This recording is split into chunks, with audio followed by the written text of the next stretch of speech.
Indian police have arrested two innocent Kashmiri youth in the Islamabad district. According to Kashmir Media Service, the youth identified as Manzoor Ahmed Naiko and Adil Hussain Butt were arrested by the personnel of Indian Police, Army and Paramilitary Central Reserve Police Force from a checkpoint in Kokarnag area of the district. The police dubbed the youth as members of Mujahid organization to justify their illegal detention.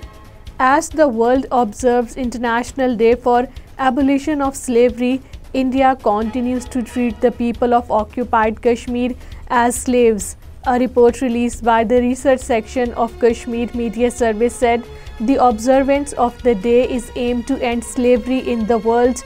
However, it said millions of Kashmiris are subjected to forced slavery under the Indian occupation.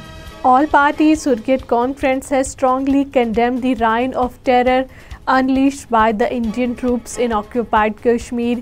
According to Kashmir Media Service, APHC in a statement in connection with the International Day for the Abolition of Slavery today called upon the United Nations to force India to end modern-day slavery in the occupied territory. Dead body of a man was found under mysterious conditions in the Sopore area of the Baramulla district. According to Kashmir Media Service, an official said that some locals spotted a dead body in Zalura in Sopore and immediately informed the police. The body was later identified as that of a local resident, Riaz Ahmed Mir.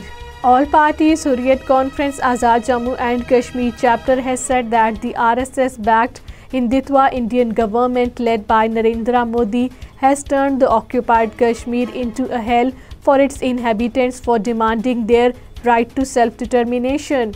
According to Kashmir Media Service, APHC IIOJK convener Mahmood Ahmad Sagar in a statement issued in Islamabad said the Indian troops are committing the worst atrocities on the people of occupied Kashmir.